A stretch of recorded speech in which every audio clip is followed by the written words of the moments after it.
Greetings, U.S. history students. This video is on topic 1.5, which is about the Spanish North American colonies and South American colonies and how they used coerced labor, slavery, and a caste system to govern and make profit from their colonies in the Americas. After the return of Christopher Columbus and the eventual realization that Europeans had interacted with a brand new world in the Americas and had not actually reached East Asia and Southeast Asia, or what they called the Indies, more Spanish explorers began to travel across the Atlantic and began to explore and colonize North and South America. These Spanish explorers were known as the conquistadors. This would be people like Hernan Cortez, who was the conquistador that interacted with and conquered the Aztec Empire, as well as someone like Francisco Pizarro, who was the conquistador that interacted with and conquered the Incan Empire in South America. As more and more of these conquistadors came over through the use of modern weaponry such as gunpowder and steel weapons, and also the accidental use of disease like smallpox, these European groups are going to conquer many Native American civilizations and settlements and will colonize large swaths of land in North and South America. This will lead to the creation of a large Spanish empire in the Americas, and it'll make Spain the most powerful nation in Europe for the next 100 years. Pretty much the 1500s is a time of Spanish dominance across Europe. So how did the Spanish Empire make money and also spread Christianity, which is part of their motives for colonization, over all this land that they conquered? They used the encomienda system. The encomienda system is laid out here in this visual to your right. So if you want to pause the video and look at that, you can. But essentially how it worked was conquistadors were given large grants of conquered land in the Americas from the Spanish crown, and any Native Americans that were living on that land that was given to them were forced to work for those Spanish conquistadors. And they'd work by mining for gold and silver or growing valuable cash crops such as sugar. In return for all this land and labor and wealth, the conquistadors were expected to do two things. One was to care for the Native Americans, which, spoiler, they never did. They abused the Native Americans and they forced them to work as if they are enslaved, and there's going to be high casualties.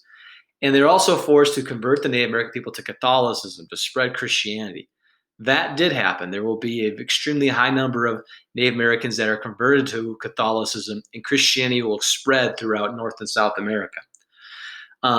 But there will also be high deaths because of the harsh treatment and the failure to care for these Native American coerced laborers in the encomienda system.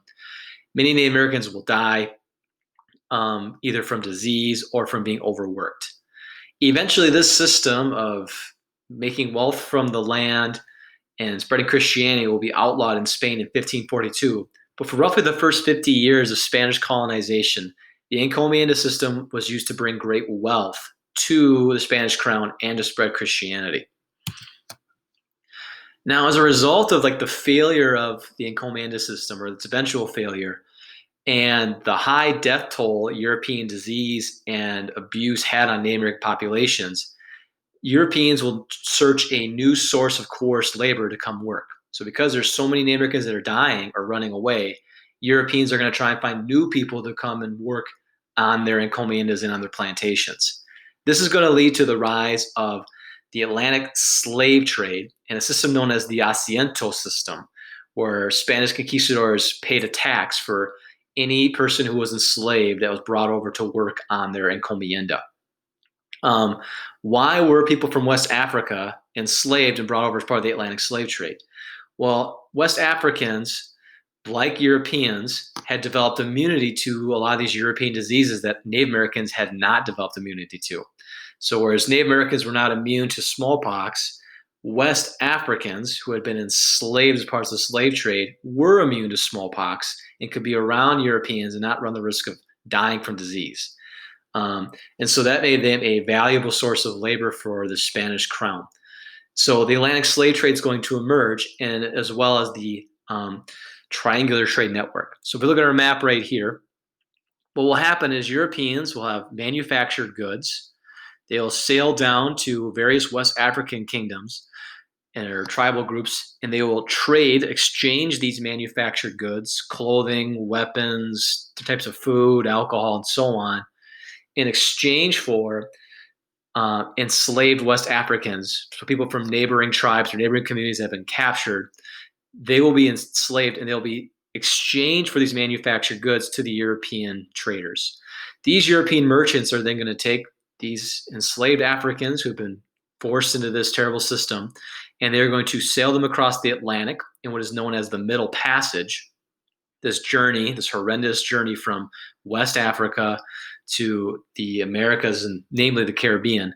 And when they arrive here, they'll be sold or exchanged for raw materials. So West Africans who have been enslaved are exchanged for manufactured goods. They're then brought across to the Americas and exchanged again for raw materials that are grown in the Americas, sugar, gold and silver that are dug up.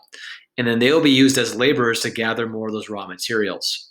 And then those raw materials that were exchanged for the enslaved laborers are going to be brought to Europe, which will then be manufactured into different types of goods that are then sold to West African kingdoms in exchange for enslaved laborers, who are then brought over to the Americas for raw materials, and the process continues and goes and goes. The introduction of this Atlantic slave trade, this horrific system, and the use of the encomienda system will lead to a heterogeneous society, a racially mixed population in the Spanish colonies. Heterogeneous means very diverse, not all the same. Or if you saw the word homogeneous, that means everybody's exactly the same. The Spanish Empire wasn't that. In the American colonies, you have Native Americans, you have a small group of European young men, very few Spanish women came over, so mostly young men, and you have growing numbers of enslaved West Africans that are all living together.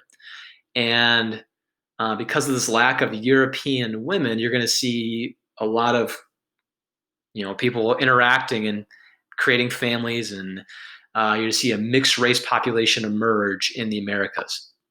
This will lead to the creation of a race-based caste system, where based on your ethnicity and like what percentage of your heritage is from a certain part of the world, either North America, Europe, or Africa, you will be placed on this caste system, this hierarchy, and depending on how high you are in this caste system, you have more opportunities than others who are lower in the caste system.